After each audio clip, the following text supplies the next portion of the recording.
Hey everyone, it's Melody with Design by Melody. I have my fifth, I believe, layout for you. This is the fifth one I'm doing. That's a gift for my sister. And I'm starting out with this Christopher Kringle's Christmas Cottage paper in the background.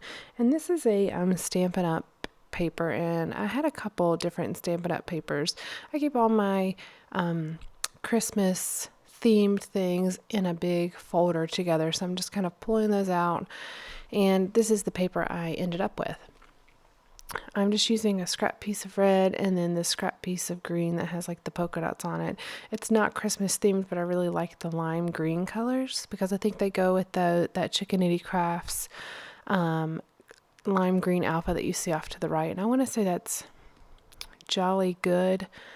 I want to say that's the collection that Chicken Crafts alpha is, but I'm not 100% sure, so don't quote me on that, but I think that's what that is.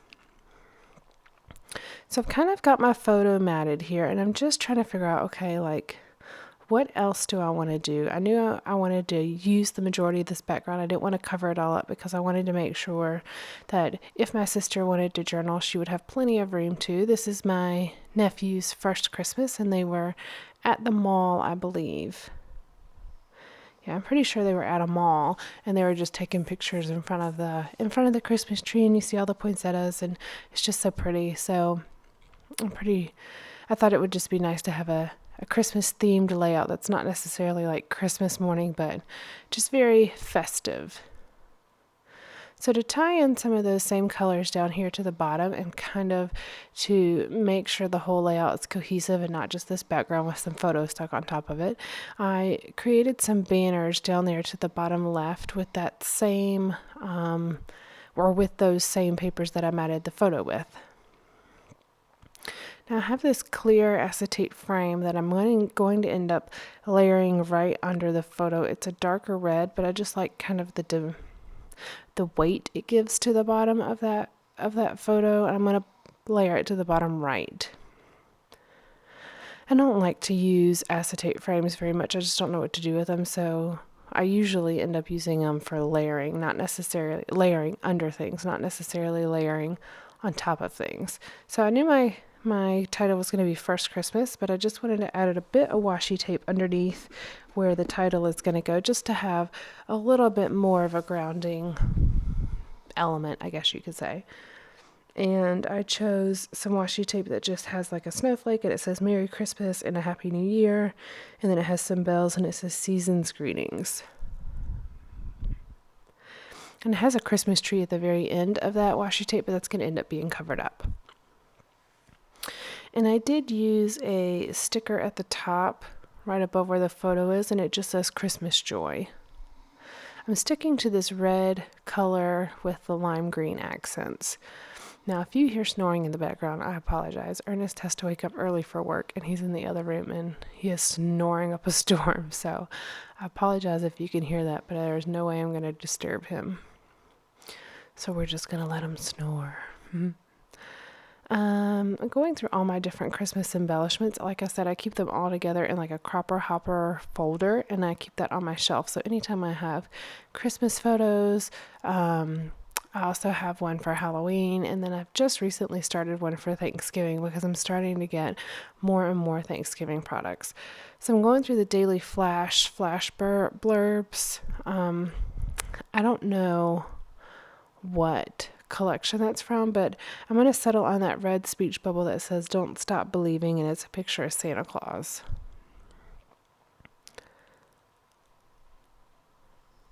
I thought that was pretty fitting for a child's first Christmas. And then I'm going through this other little, I think it's called a flower stack. Just looking to see, I want to put something around a medallion or something up here to the top, just to bring a little bit of something different up here. And I found this pink star, but it ended up changing my mind.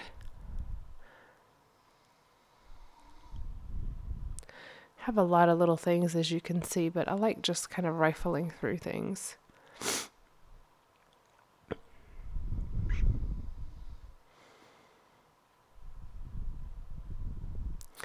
I try to make sure that I do it on camera, my little rifling, that way you can see how it's coming together, because it's actually pretty easy for me to just flip through them sitting in the box. Well, not necessarily this situation because it's in a big hopper folder, but when I keep it in my iris container, it's pretty easy just to flip through the iris container to look at the papers. But I really try to remember to do it while I'm on camera, that way you all can see too, because hopefully, it could be inspiring one of you guys to do something different. That's what I like about process videos. You literally are watching the process as it occurs. And I settled on the photo placement right there. It seemed a bit crowded when I had it closer to the bottom where it had First Christmas. So that's the reason I chose there. Now I have these little Santa Clauses. And really, I thought I would never use these, but they're actually kind of cute. They're a little bit cartoon-like, but they kind of fit in with the whole First Christmas theme, and it's a child's layout. So, and they're not like overly cartoony, but they are cute. So I add them in just a few different places. And really, this layout only took me a very, very short time to complete.